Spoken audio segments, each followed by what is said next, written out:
Hi, Dad. Good evening. Good evening. Can you hear me? Is this on? Okay. I'm Thad Zolkowski, Associate Director of the Leon Levy Center, which is supported by a generous grant from Shelby White and the Leon Levy Foundation. Each year we award 4 fellowships of $72,000 apiece to working biographers, and last year we added a 5th thanks to the Alfred P. Sloan Foundation, and this one supports biographies about figures in science and technology. Since the Leon Levy Center accepted its first class of fellows in 2007, upwards of 21 biographies supported by the fellowship have been published. Most recently, Eric K. Washington's Boss of the Grips, The Life of James H. Williams, and the Red Caps of Grand Central Terminal. The deadlines this year for applications is January 6, 2020.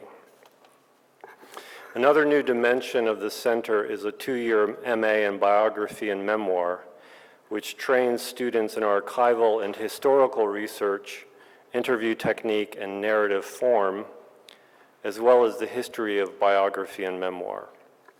The program, which has 18 students, is currently accepting applications for its 2nd class. In addition to funding fellowships and collaborating with the new MA program, we put on events showcasing new biographies. Tonight's speaker is Lily Analick, a contributing editor of Vanity Fair, whose work has appeared in Harper's, Esquire, and The Believer. Analick has written Hollywood's Eve, a remarkable idiosyncratic biography of a remarkable and idiosyncratic writer, Eve Babitz, who first came to fame as the voluptuous nude seated opposite Marcel Duchamp at a chessboard, then as a chronicler in Fiction and Essay of LA in the 60s and 70s. Led by Lily Analick's groundbreaking biography, Babitz is now in the midst of a revival that includes new editions of her work and various Netflix-like adaptations of her narratives. Analick will be conversing with Elizabeth Frank, a Los Angeles native and daughter of screenplay writer Melvin Frank. Frank is the Joseph P. Harry Professor of Modern Languages and Literature at Bard College and winner of the Pulitzer Prize for her biography of poet Louise Bogan. But she tells me she doesn't want to write any more biographies. I'm always trying to loop in biographers. The author of a novel, Cheat and Charmer, Frank has received fellowship from the NEH, the Ford Foundation, and the American Council of Learned Societies. They will converse for about 40 minutes, followed by a Q&A, and afterward, Lily Analick will be signing copies of Hollywood's Eve, which is on sale courtesy of Books on Call NYC. Please join me in welcoming Lily Analick and Elizabeth Frank.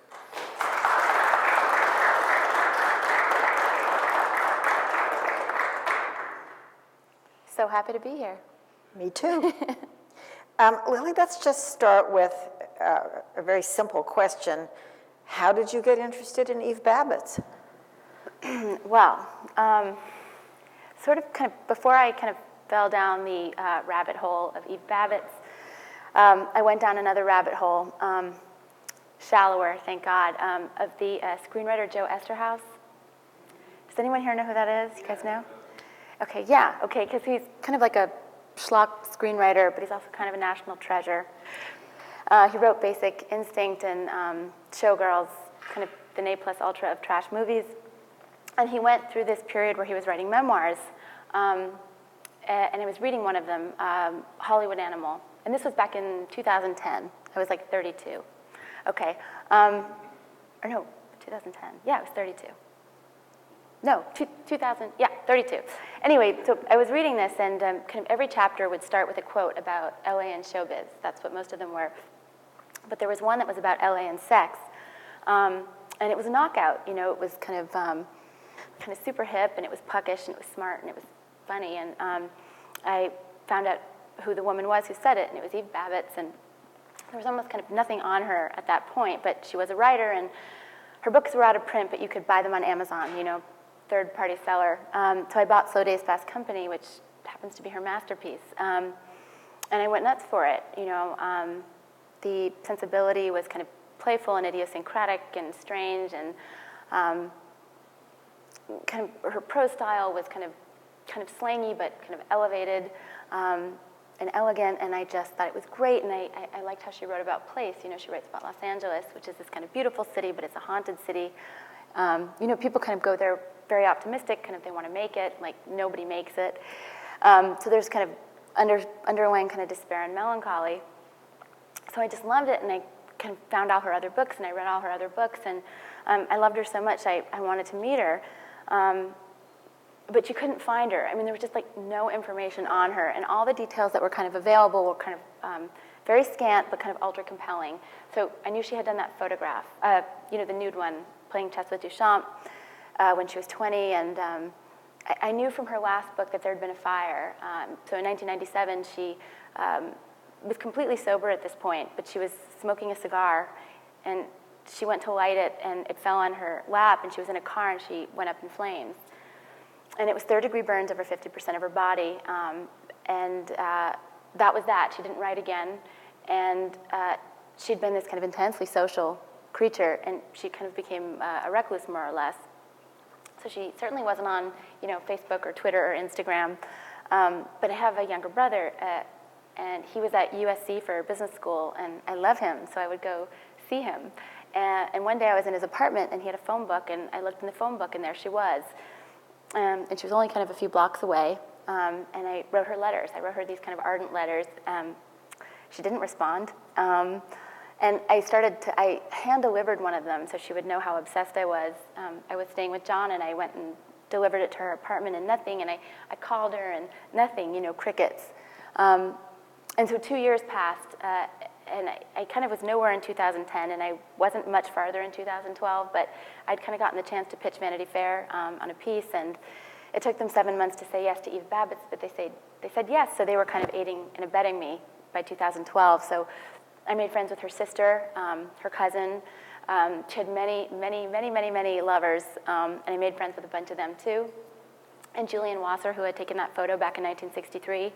And then I guess she got curious. She had one of the boyfriends call me and say I could take her to lunch, and I got on the plane the next morning and I took her for a hamburger, and that's how it started. As a former Angelino, and someone who grew up in the film industry, I can tell you that for someone with any kind of a name, to be listed in the LA phone book is unheard of. It's just unheard of. No one who ever published anything or made a movie or had any fame or notoriety ever had their name in the phone book. So it's interesting that she would allow herself to be listed. She was that obscure at some level. You know what I'm saying at that point? I mean, now she's got to get out of there. But but it was just complete luck. And persistence on your part. Yeah, total obsession on my part. So yeah, it worked out. Let's go to your book, to your biography.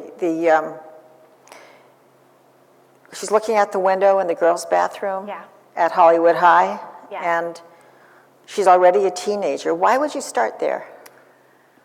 Well, this is like a personal prejudice. I kind of can't get into people until they've kind of gone through puberty, until there's like secondary sexual characteristics, I'm not interested. So I started with her as a teenager. That's part of it. But I also, so one of the big myths of Los Angeles, a myth that has been exploded like endless times, but is that it's full of nothing but kind of cute airheads, and that no serious artist would choose Los Angeles. Like you got to stay in New York. You have to be with the tall buildings and the gray sky and the intemperate weather.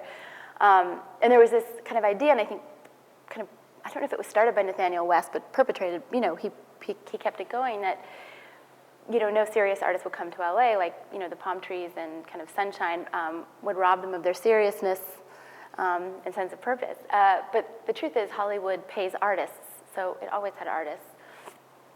But when Evie grew up, Evie was born in 1943, and when Evie grew up in Los Angeles, the city was kind of, flush with artists, flush with genius. lousy with them because of Hitler. And they, kind of these major European cultural figures were in the city at that time, kind of fleeing Hitler and working in Hollywood. They needed money, like everybody. So, geniuses galore, and a lot of them were in Evie's living room. Her parents had this salon, stuff. Yeah. Say again? Sorry, I didn't hear that. Oh, sorry, forget it. Her parents had this salon, and her father was Saul Babbitts, and Saul was a violinist, a Jewish guy from Brooklyn, kind of a child prodigy, and he was a violinist for 20th Century Fox. But he was also kind of a classically trained and a Baroque musicologist, and he did the violin fingering for Stravinsky. So Stravinsky was Eve's godfather, both sisters' godfather, and so Stravinsky was in the house, and Arnold Schoenberg was in the house, and Rex Roth and Kenneth Patchen, and Aldous Huxley, and when Evie was a kid, the family took a kind of a car trip, and they went to see Georgia O'Keeffe, because Evie kind of expressed real interest in being a painter, and his dad took her there. They were friends, and Evie was put off because there were these chow hounds around Georgia O'Keeffe, and she didn't like that, but there was this kind of great-looking young guy rubbing Georgia O'Keeffe's feet, and Evie liked that. So anyway, so she had this kind of seriously kind of high art family, and her father, I should add too, so he was a studio musician, so Bernard Herrmann was at the house all the time. Evie called him Uncle Benny, and he was the composer for Hitchcock, and you can hear Saul, his violin is in Psycho, when the curtains pulled back on Janet Leigh. That's his violins kind of screeching away. And also, her dad was friends with Fats Waller and Jelly Roll Morton, and Stuff Smith had a DT attack when she was a little girl, and he got taken away in the ambulance. So it was incredibly culturally rich, and her mom was an artist, a visual artist, and kind of super charming and a great cook and very beautiful, so everybody wanted to come to her house. So that was kind of her family background, and then you had her her immediate context, which was Hollywood, California, and she was a student student is a funny word to use, but I guess she was a student at Hollywood High. And at that time, I mean, if you kind of drive by Hollywood High these days, it looks pretty rough. It doesn't look like paradise, but at the time, it was kind of full of starlets. Kind of incomprehensible nowadays, but like Tuesday Weld was going there while she was a working actress, and Yvette Mimieux, and she would, am I pronouncing that right? Mimieux. Yvette Mimieux. Yeah, that's how you'd say it? Okay, Yvette Mimieux, and she kind of left after a couple of years to star in The Time Machine, when she was 18. And you had Linda Evans was in the class, Dana Andrews' daughters, Stephanie Powers, and just like kind of a regular beauty, like a woman I interviewed who became kind of a well-known hairdresser. She was like the Playboy centerfold in 1963, so it was just these kind of great-looking girls. And so that was Eve's, so you had kind of high art, Europe, East Coast on her family side, and then you had this kind of glamour and fantasy capital of the world on the other hand, which was this kind of tawdry milieu and this kind of, I guess, kind of sultry milieu, and it was a little cheesy, I guess, but like potent. And I think I have the scene in the bathroom. She used to go in there to smoke with her best friend, who was named Holly Meadows, who'd been signed to a contract with 20th Century Fox and already dumped. She was already a failed ingenue by the time she got to Hollywood High at 15 or 16 years old. And they would smoke in the bathroom, and I have kind of Evie looking at the window, and the school mascot of Hollywood High is the Sheik, Rudolph Valentino. That's the mascot, so she was looking out the window, and Hollywood High has several buildings, and on the side of one, you have kind of Rudolph Valentino with the headdress blowing. And I just felt that's kind of where her sensibility was formed. It's the mixture of high and low. It's the sacred and the profane. It's Marilyn Monroe, and it's Igor Stravinsky. So that's why I did it. That piece of hers called The Sheik in Eve's Hollywood. Yeah. I think it's one of her absolutely best. It's a masterpiece. Yeah. And there's a girl named Carolyn. I don't know who she was in real life. I know who she was. Do you want to tell us? Sure. Her name was Rosalind, and she committed suicide at 25. Yeah. And she was part of that always threatening, tragic outcome of kids dying very young, kids who were just on the edge of making it in the industry. They'd been singled out by the industry and then maybe, as you say, dropped immediately. The brutality of the movie industry, or the industry. Yeah. They had no defenses against it. And although she was stunningly beautiful, right? I say the best looking girl, and that's in a class with Tuesday Wells and Yvette, however you say her last name, but she was already in high school. The woman who became a hairdresser was her best friend, Rosalind's best friend, and she said, that by 16, she was having an affair with a famous record producer who had a wife and kids. I mean, they were very fast. And Evie loved that. And it's kind of that sex and spectacle, and and kind of unreality and volatility and desire. That kind of a cinematic outlook on life is what Evie had, and that experience at Hollywood High kind of formed her in that way. I mean, these girls were not regular girls.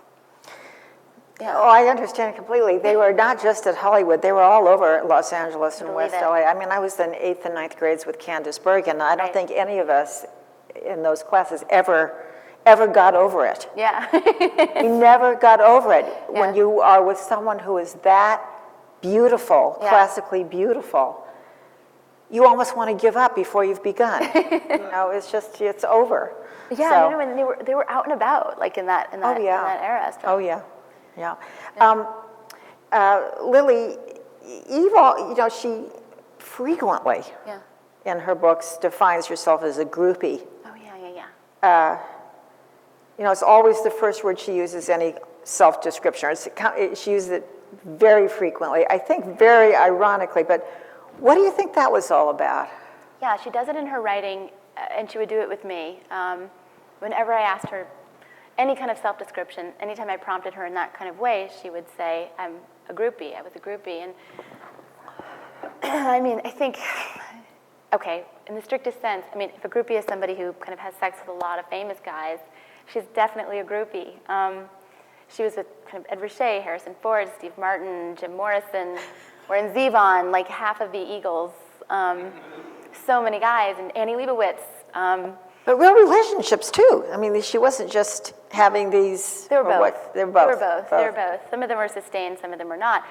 So, yes, in the strictest sense, a groupie is what she was, but, it was never kind of unidimensional. She was kind of always inside the role and outside the role, and it was tongue-in-cheek, and when she described herself as a groupie, I think she expected you to be hip enough to know that it was tongue-in-cheek, but, I think, that was her kind of fundamental miscalculation. Most people are not hip. They take you at your word, and so I think kind of part of why she got kind of condescended to or overlooked during kind of the majority of her actual writing career was because she talked about herself in those terms. But her goal was never to get like a famous guy. That was never really what she was after. What was the goal? Oh, I think it was her way of kind of pushing herself to extremes and kind of exploring her kind of time and her place in her milieu, and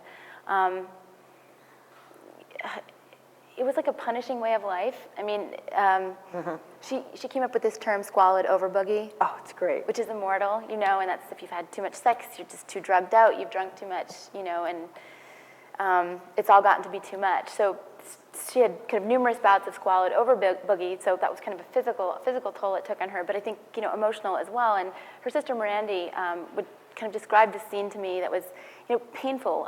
So Evie was kind of the girlfriend of Ahmet Ertegun. Does that name? He ran Atlantic Records, and I think he was kind of one of the most powerful people in rock and roll at that time. When he and Eve got together, he had just taken the Stones away from their record label, and he's kind of a super suave, highly educated guy. But he was brutal as well, and Mirandy took Eve over. He would always rent he was married, of course, and he would rent a bungalow at the Beverly Hills Hotel, and he would always have the best drugs, and he would have kind of weird stuff like opium, and Evie, Evie's an oral compulsive, she took everything, and he would have all this room service, and she liked all that, it was glamorous to her, and she went over there, and Mirandy told me about this one night, and kind of major people were there. Mick Jagger was there, and it was kind of these big rock and roll people.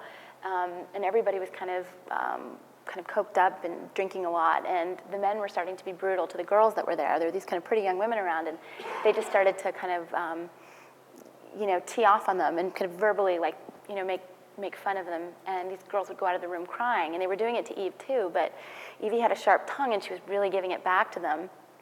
And Randy talked about her anxiety about Evie getting hit or punched because, I'm sure these guys thought she was out of line, and it didn't happen that time.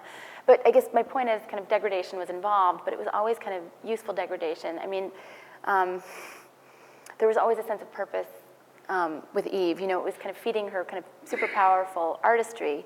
And I feel like kind of, it's why she was kind of able to express the spirit of LA kind of in that time. And in that milieu, and I think it pushed her from prose to poetry. I mean, not literal poetry, she did not write verse, but I mean transcendence, When did she start writing? When did she actually start writing and living seriously a writer's life? Well, so she'd written a novel, so her dad, the studio contracts kind of fell apart. There was some union thing, and he lost his kind of steady gig at 20th Century Fox, and he got a Ford grant, which I believe you have, and a Fulbright, and he went to Europe he believed Bach was being played wrong. It was kind of a highly academic exercise for him. Anyway, they went to Europe, and Evie had just finished Hollywood High, and she went over with him. And while she was there, she wrote a novel called Travel Broadens, and it was Daisy Miller, except reversed.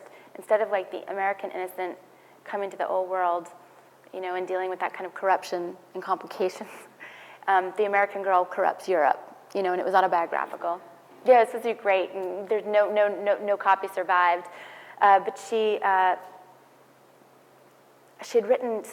This was when Catch-22 had just come out, and Joseph Heller was kind of probably the biggest literary celebrity, in America at that time. And she wrote him a MASH note, and she wrote him a note. She was 18, and she wrote him. Having the wherewithal. This is the Hollywood High. Can you quote her note? Oh, of course I can quote the note. It said, "Dear Joseph Heller, I'm a stacked 18-year-old blonde on Sunset Boulevard. I've written a novel, Eve Babbitts." And he loved it, and he wrote her back, and he wanted to see the book, and he tried to get it published. He was with Robert Gottlieb, and it didn't work out. But that was quite a serious attempt, and then she became kind of more of a visual artist. That's what she was focusing her energies on, and she wanted to be like a kind of a fine artist, but she was also doing album covers, and she did them for Buffalo Springfield, and she did them for the Byrds. But she never got a gallery, and she was never quite a success at it. And she had this kind of like a romance. There was no sex involved, but it was with a guy who married a woman, but I believe was mostly interested in men, and kind of a flaneur, if I'm pronouncing that right, guy named Earl McGrath.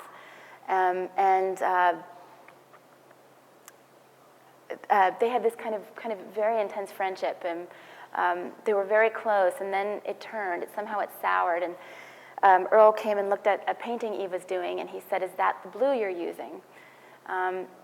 And this remark was so lethal for her that she never painted again, right? And so she went back to prose, and she wrote The Chic, that story about Hollywood High, and Joan Didion helped her get it published, and that was the start of her writing career. How did she know the Didion Duns? So she knew them through. Earl was best friends with Joan and best friends with Eve, and it was this whole kind of social circle. And kind of Eve's relationship with Joan Didion is really fascinating. It's symbiotic.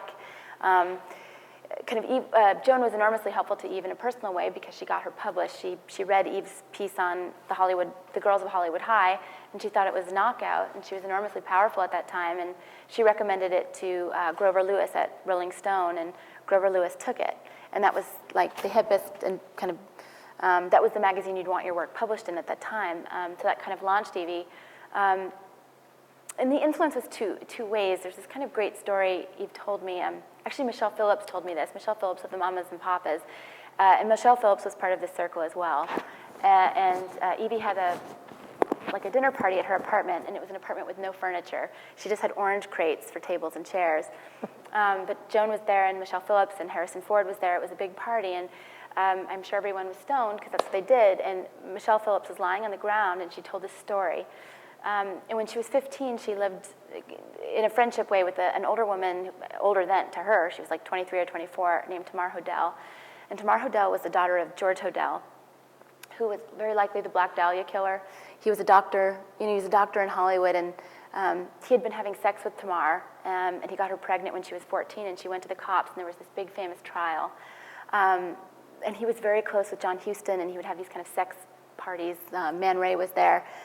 At any rate, so Tamar had been around, and she and Michelle were best friends, and actually part of this group too, it's really fascinating, with Sue Lyon, who became Lolita. Lolita. So it was quite a trio, but Tamar had a love affair with the guy who wrote Are You Going to San Francisco? I can't think of his name. Scott McKenzie. That's it, Scott McKenzie. She'd had an affair with Scott McKenzie, and it ended badly, and Tamar told Michelle, who was 15, just a kid, she said that she wanted to kill herself, and she was going to take sleeping pills, and she wanted Michelle to go in the bed with her so she wouldn't be alone when she died. And Michelle was telling me this story, and she said, I was so young, she said, I didn't feel like I had any authority to tell an adult what to do, so I just got into bed with her. And she said we both fell asleep. And then John Phillips and Scott McKenzie kind of came through the door, and they came in the nick of time, and they pumped Tamar's stomach, and she was fine. So Michelle tells this story while she's lying on the floor of Eve's apartment. And the next morning, Joan Didion calls her and says, do you mind if I use that for the novel I'm working on, which is Play It As It Lays. And that's kind of the final scene of Play It As It Lays. So there's just this kind of, you kind of can't separate Evie and Joan. And Joan's kind of great book on the 1970s is White Album, and it's dedicated to Earl McGrath. So it's just this tight little circle. And it kind of, yeah. It's incestuous. It's incestuous, or it's like, I think, when I was writing the book, I was thinking of it as kind of yin and yang. You needed to read kind of both women to get a full picture of this Los Angeles, of this particular Los Angeles. But now I sort of think of it as kind of super ego and id, So I don't know. I mean, Evie's obviously the id, but She really is. she really is the id. So yeah, go ahead. But can we pursue this Didion-Babbitt's line a little bit more? Anything you want, Liz. Didion helps her get published, Yeah. but Babbitt's is really the anti-Didion, Oh, the right? anti-Didion. In almost every possible way, although there is, in The Sheik, for instance, that young lady dies at the end of it. I mean, she understands the kinds of tragedies that happen. Oh, yeah. She said this extraordinary thing once. I'm sorry, I have to find it for you. This will take a second, but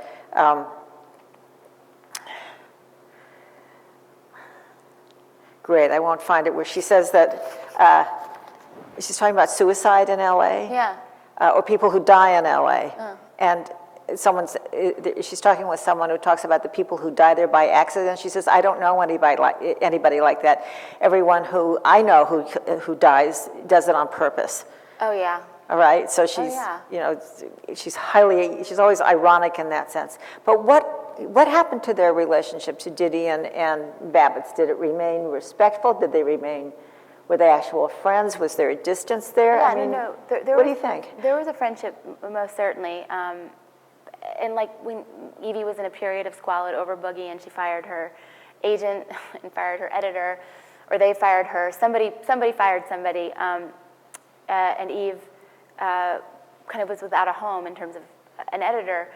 John Gregory Dunn, Joan's husband, Right. Talked her up to Joni Evans, who was running Linden Press, and that's how LA Woman got published. So, Didion was really good to Eve, and this is kind of a weird thing. I mean, it's in the book, but it was I ended up writing a piece on Joan Didion for Vanity Fair, kind of a long one, and I'm tough on her. I mean, she's kind of a monumental figure and kind of a great prose stylist, but her sensibility to me is, especially about LA, I think it's at the level of the bad and the beautiful. She treats LA like kind of, it looks like paradise, but really it's hell, and it's very hyperbolic, and I don't respond to this, whereas Eve's got this kind of easygoing, sensuous quality, and languorous, and I love that, and it's prismatic and kind of multi-perspectival, and she's absolutely kind of gets the melancholy, as you said, but it's not her kind of sole focus.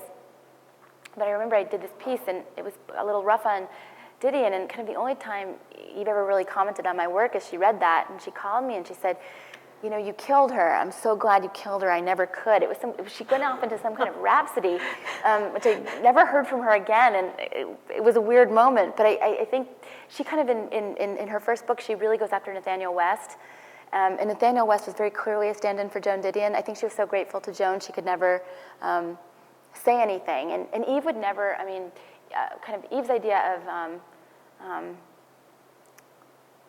I mean, Eve lived this torrid life, but she was also like a lady. I don't know how to explain this. She was never confessional, and she would never defend herself. She would regard that as tacky or beneath her. But she would sort of go after people when they went after LA, which was obviously a stand-in for her. And I think she felt, Joan did that, and, she felt Joan did that with Play It As It Lays. Look, her books are filled with things that I certainly love and remember about the eucalyptus, the night blooming jasmine, the color of the swimming pools, the smell of the ocean. I mean, she's very responsive to the physical beauty of that city, and but without denying that there's smog and heat and girls killing themselves. All those kinds of things. So, but her attitude towards pleasure, her acceptance of it, her belief in it, is something they really don't find in Didion.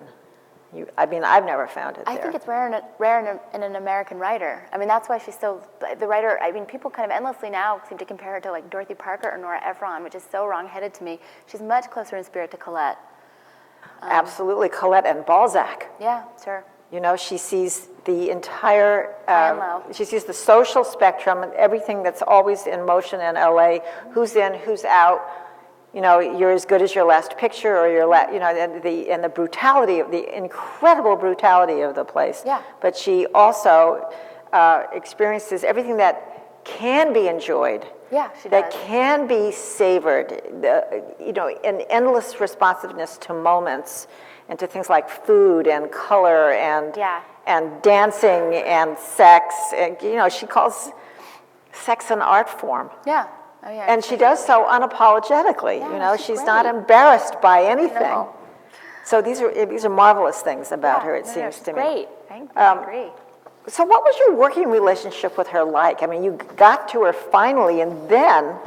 Right. And then what happened? Well, it was a disaster. We had that lunch together in 2012, and I lasted maybe 15, 20 minutes with her. She couldn't quite look at me. She was kind of, I guess, I don't want to sound hyperbolic, but I just accused Didion of being about, when she talks about LA, but, I kind of felt like I'd gone to the underworld to get her. She was living in West Hollywood, and it was sunny, and it was palm trees, and it was blue skies, and it was pretty people. And then I went to her apartment, and it was this dank, decaying, filthy, the stench of it, cave. And she growled at me. I mean, she didn't literally growl at me, but she was, she smelled, and she was crazy. It was not what I was expecting. Because she's all about pleasure and delight and sensuousness, and she was lovely to look at when she was young, and that wasn't what she was like, in the present. But it was weirdly exciting for me too. It was like this. It was these two moments. It was kind of just shock, but. To me, she was an original and a real artist, and she hadn't kind of been rediscovered in this way where everybody loved her, so maybe it was insecurity with my own taste, but when I saw her and I saw how extreme she was, it just made me sure she was the real thing. There was an authenticity to this. And I remember getting this note from Caitlin Flanagan, who writes for The Atlantic, and because, Evie's, like a Trump person, and not in a good way, and she said, well, were you disappointed? And I said, no, if she'd kind of been like kind of a suburban matron living in Pasadena, I think I would have been disappointed. But at any rate, we had this kind of disastrous first meeting, but then she took all my phone calls. And I think some of this is from the fire she never healed. And I never saw this, but there's a wound in her stomach, it still oozes. It's just, she never healed. And so I think sitting in a restaurant, she can't sit in one spot. Painful. It's hugely painful. And she would never cop to this because she never complains. She just doesn't. It's against her code. And so I think just being out in public with me was just ghastly. And I think it would have been much better if I was a boy. But I'm not. Anyway, but we kind of struck up, we talked on the phone all the time, and she was kind of wonderful on the phone, and her memory was just incredible. And I think it was like, I think both Eve and I needed the fantasy. She could be the girl on the cover of I don't know Well, if you can she's- see it. yeah. The girl on the cover of Eve's Hollywood, this is a photo of her in a bikini taken by Annie Leibovitz. And she could be that girl for me, and I could think of her as that girl. And her voice is really beautiful. It's this kind of melodious voice, and she has this great laugh. And so that's really how it happened. And I would go out to see her every 6 weeks just to keep it going. And she has a huge appetite. I mean, she loves food, so she would want me to take her out, you know. She could go to town on sand dabs at Musso's, but we really did much better over the phone. But you both stuck it out, right? She didn't.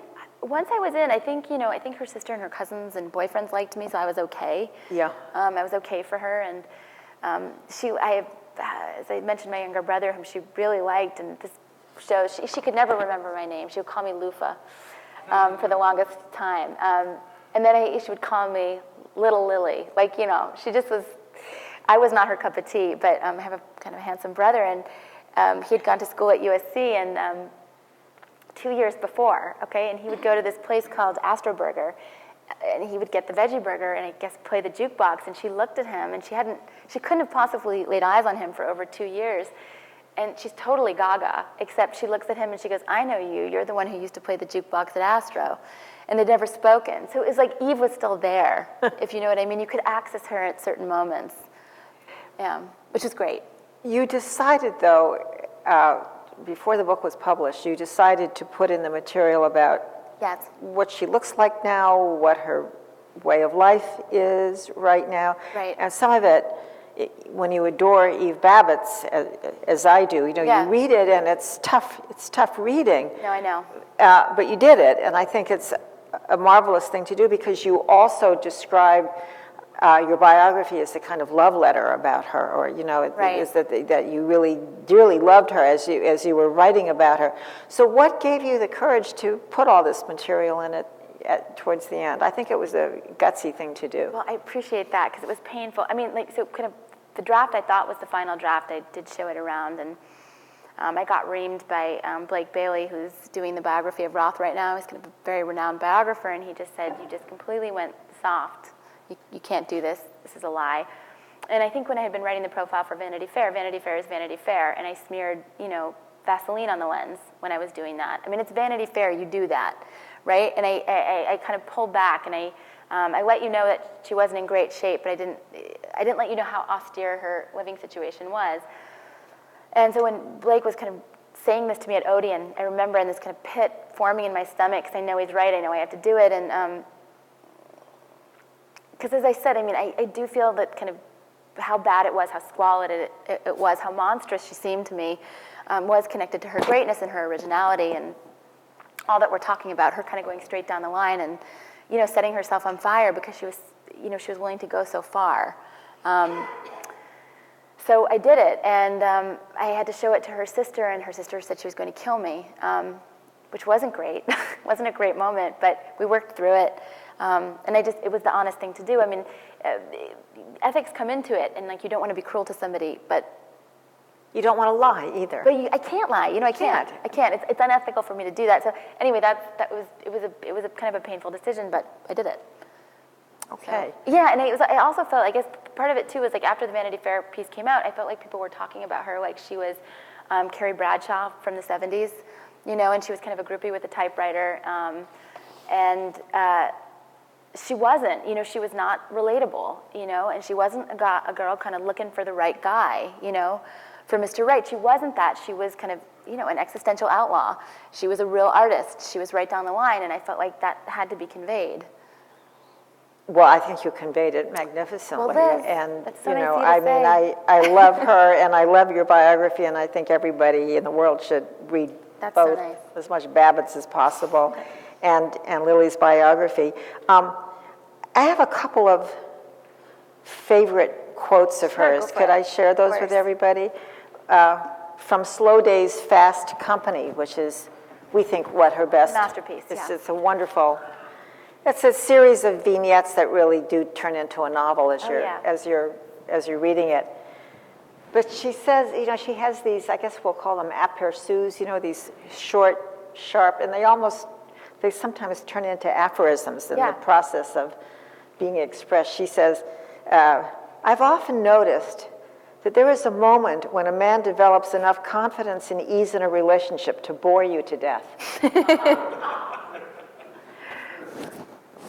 And then she's describing somebody else, and she said, "He is dressed in tweeds and tailoring, whereas I look as though I've been roused from a bed of bonbons, ostrich feathers, and tuxedo highballs."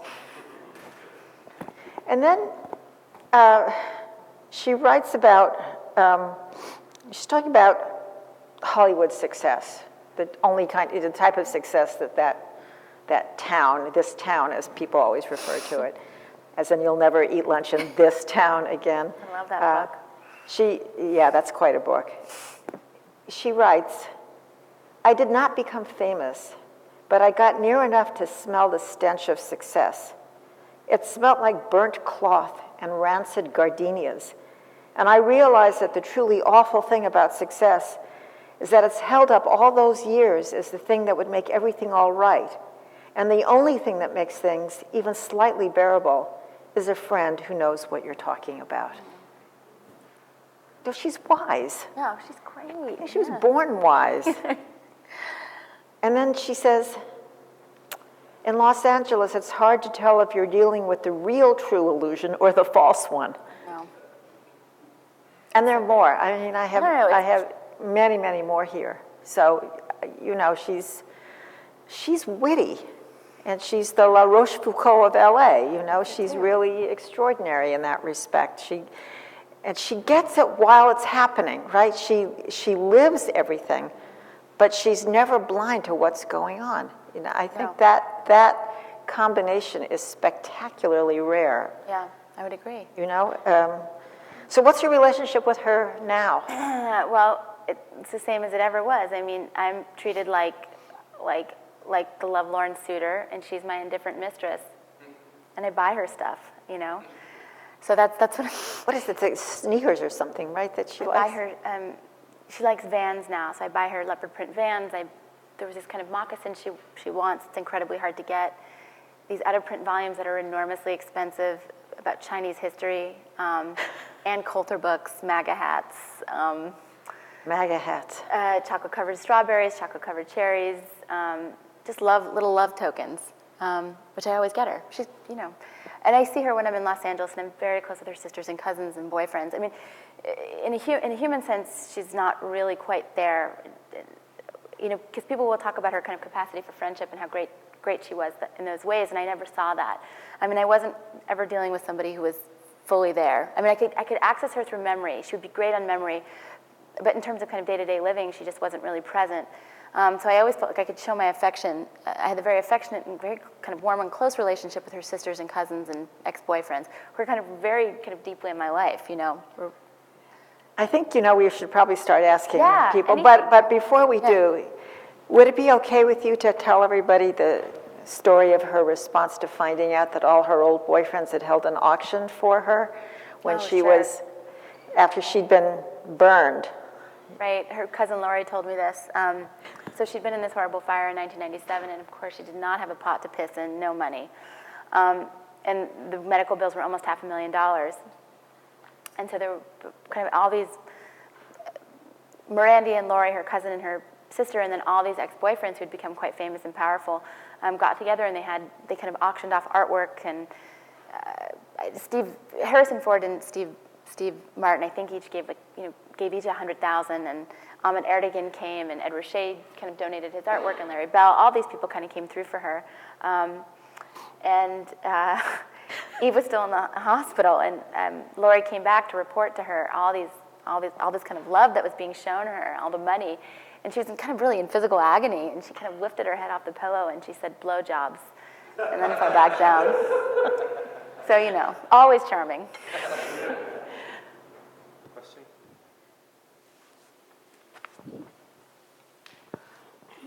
Joe Heller was my teacher at Yale. He loved flattery. And he's not alone.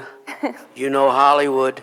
How do you maintain honesty? And she had this burr of kind of an honest edge when the only way you can succeed there is just to flat out love everybody I mean, it's a tough situation for her, I guess. Yeah, no, it's apt. And she had zero interest in working in the movie business. I mean, she was totally infatuated with Hollywood, kind of as a state of mind, but thought the movies were not for her. And I mean, sometimes she would occasionally try to write screenplays because she thought of it as a get-rich-quick scheme, so she could do her books.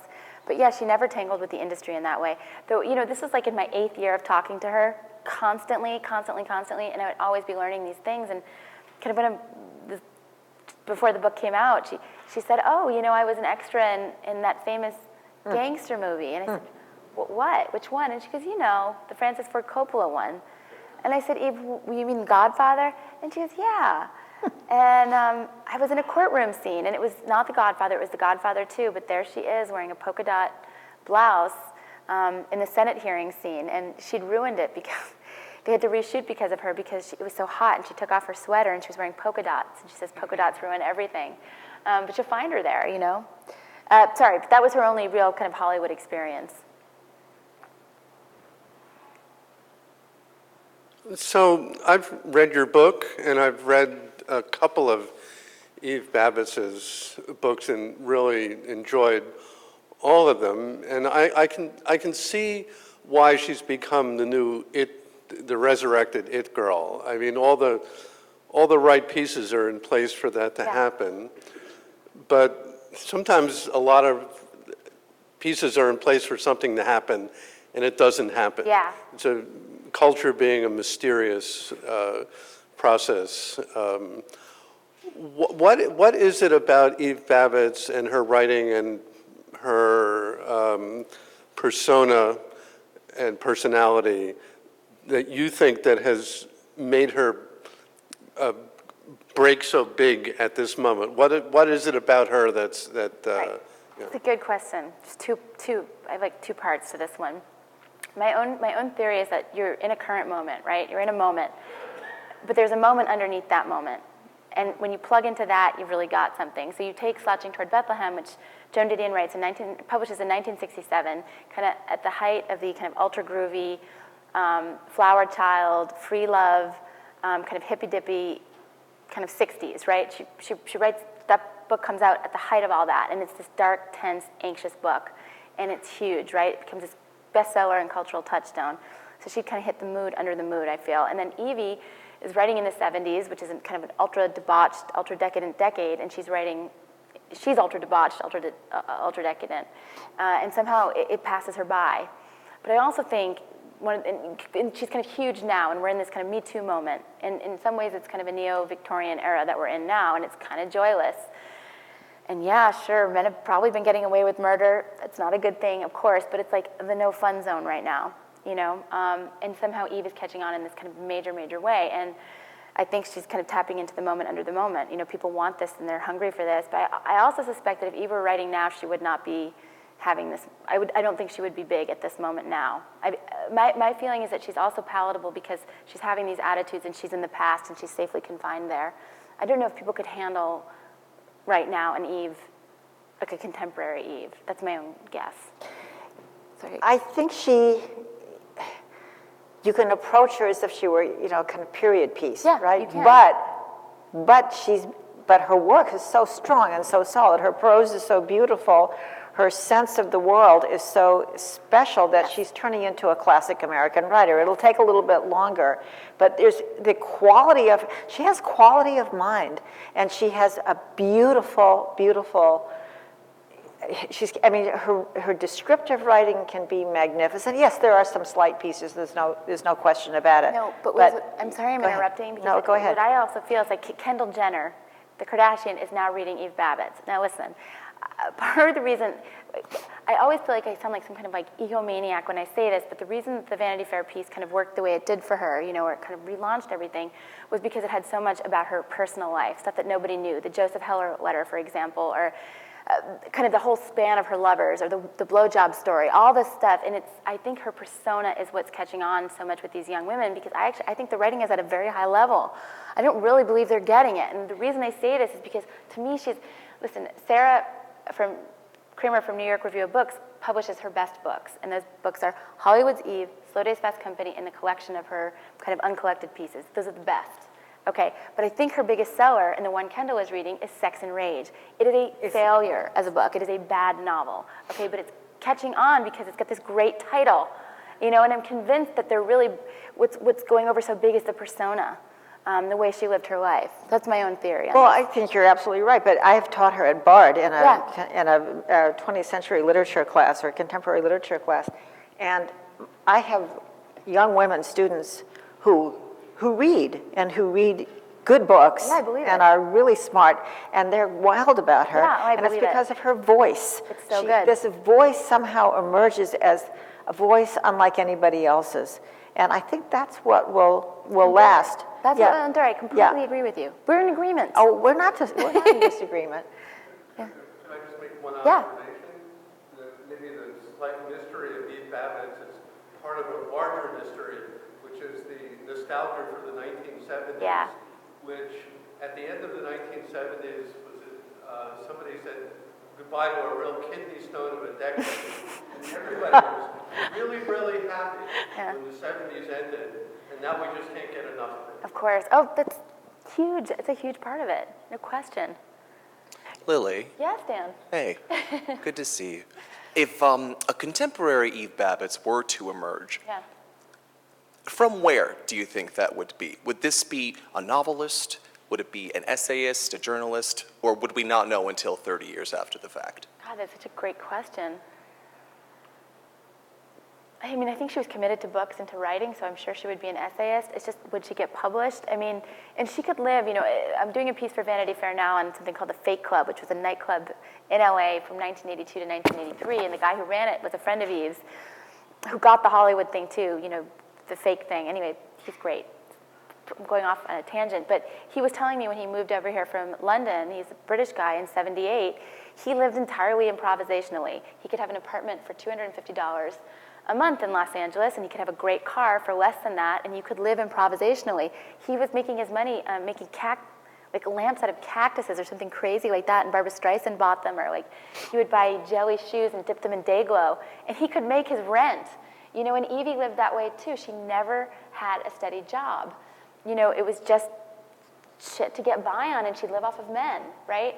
And I don't see how you could live in LA or New York as Eve Babbitt's now. I mean, it requires so much money. So I don't know, would she be in Detroit? I have no idea.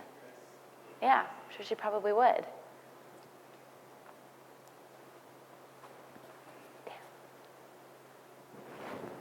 Hi, Lily. Hi, James. So many writers are, in my experience in reading, are stay-at-homes. They sit in a room and they write. Yeah. There are a few writers, and I think of American writers in particular, who loved parties and loved getting out. And we all know that quality of being at a party and feeling that something super magical is happening that will be lost because it's a party. It's just happening. And you feel this incredible sense of poignancy. And I'm thinking of Scott Fitzgerald, and I'm thinking more recently, let's say, of McInerney. People who you get this feeling are trying to capture that which cannot be captured, which was the magic moment that happened last night, Right. or the night before, or that other day there. And I wonder, and it's so moving, as someone who's myself, I've tried to do it myself, and there's something so poignant about it. And I just wondered, and when I read her, it feels like one long, amazing party that went on for 10 years. I wondered if you had any thoughts on that. Well, I mean, it's her eye that transforms things. I mean, I remember talking to her cousin Laurie Pepper, and Laurie was married to Art Pepper, the great jazz musician and junkie. And they knew what was what. They were really smart people, and they would go out with Eve's friends, and Art would say, Eve's so much hipper than her friends. These people are dreadful, they're awful. But she kind of invested them with kind of romantic qualities and conveyed that in her fiction. And she did go to a lot of parties, but one of the great kind of lines I got on her was her buddy, but her sex partner too, and it was a guy named Michael Elias who did The Jerk with Steve Martin. He was a comedy writer, and he did Head of the Class. Does anyone remember that 80s sitcom? Anyway, he told me after a certain point he stopped taking Eve to parties because she would always want to get there before it got started and leave before it got good. Because she was very disciplined, actually. She would always get up early and did her writing then. So she was at the parties. I mean, she was always inside and outside the role. She was participating, but she was detached as well. I mean, she was an artist, she doesn't wear this on her sleeve, but as a young person, she was highly self-educated. Yeah. She read Proust. She read Henry James. She was an extraordinarily well-read person. Not the kind of thing you're going to get at Hollywood High or Marshall High School. Or any high school, Or and any high school. Well, I mean, we were talking about this a little bit because Evie was entirely not middle class. I mean, and it's a very difficult thing in America to not touch on the middle class, to not be born into it or aspire to it or have or drift into it at some point in your life, and she never did, right? And she was kind of a scourge of kind of bourgeois values and institutions, and she didn't go to college, and her parents, her kind of highly intelligent, highly artistic parents used to say to her, college is for people who don't know what they want to do, right? So they expected you to be self-educated, and she did a couple semesters at LACC, and she went there instead of UCLA because the parking was better. Parking was better. You know, and that's how she kind of made decisions. But it was deeper than that, though, because, you know, she never got married. You know, she never had a conventional romantic relationship. She never had gainful employment or steady employment. I was going to say she never owned a home, but she owns this last condo. But her sister, after this benefit for her, and after they sued the company for having Made the skirt. Maybe the skirt. It was a ludicrous lawsuit, but it was a nuisance lawsuit, and they gave her some money. Her sister, when she was kind of delirious with pain and didn't know what she was doing, bought the condo. So that was really under her sister's auspices. But, you know, she lived totally improvisationally her entire life. And I don't know where I'm going with this, but of course self-educated, you know, because who else is going to do it with her? But she doesn't show it off in any way. No. And it is what she has is this fabulous imagination where like Fitzgerald and Great Gatsby, she invests people with romantic qualities that perhaps they didn't have, but it makes them so interesting and so mesmerizing. And her being fascinated by them is given to us. And the guy that she writes, she addresses it to an imaginary lover who's not imaginary, it's Paul Rushe. She addresses that book to him. And he's also a character in it, Sean, and he was telling me that, you know, and what's funny is Paul Rushe was kind of her most steady squeeze, and he was kind of in the 70s, and she'd already had sex, you know, with his brother in the 60s. She was it was all complicated. And they shared boyfriends and stuff. Anyway, he was telling me that I'd kind of just reread the book, and he and I had just had dinner, and it was kind of informal. I wasn't interviewing him. We were just hanging out, and he was driving me back to my hotel, and I just was kind of rhapsodizing about the book and how she writes about him. And it's not like it's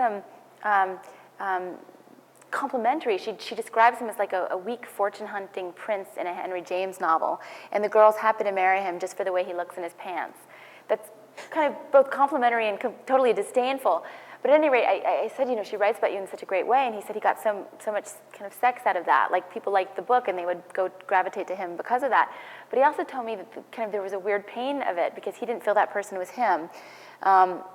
So I always feel there's this barbarous quality to her, and probably to any real artist, because they take real people and they kind of see them in the way they want to, and they take what they want from them, and it's dehumanizing too. I mean, it's both romantic and appalling, you know? She does it, and it also shows that she's read Henry James's The Golden Bowl. Oh, I'm sure. I have a question actually for both of you. Since you steeped yourself in Hollywood from the 60s and 70s in doing the book, and Professor Frank, since you grew up in that area, I was wondering what you thought of the new Quentin Tarantino movie. It's a little off topic, but... Dying. I have 2 small kids. I never go to the movies. I want to see it so badly. And I'll say, my birthday is August 9th. My mom is August 10th for the Tate LaBianca killings. So I feel particularly kinship for that movie, but I haven't seen it, and I want to. I've never seen a Tarantino movie in my life. I hate violence. I'm scared. I grew up in the movies, you know, with the ketchup and the food coloring, and I'm still scared out of my mind by violence in movies. So I haven't seen it, and I won't see it. Do you like it? I haven't seen it yet either. Oh, all right. This is an insane question. Once Upon a Time in Hollywood. One more question? Someone? Work out your Hi, I just wondered, she had such turnover with her male lovers. Did she ever try females? Oh, for sure. Annie Leibovitz, for sure, Yeah, right? Annie Leibovitz was kind of a longtime girlfriend, and you know, pleasure in all its forms. You know, she seemed basically heterosexual, but yeah, no, girls got in there for sure. Polymorphous, right? You call it- Polymorphous perversity, and I think she was quite into the threesome configuration for a while. So yeah. So yes. Thank On the you very threesome much. note- Yeah, on that note.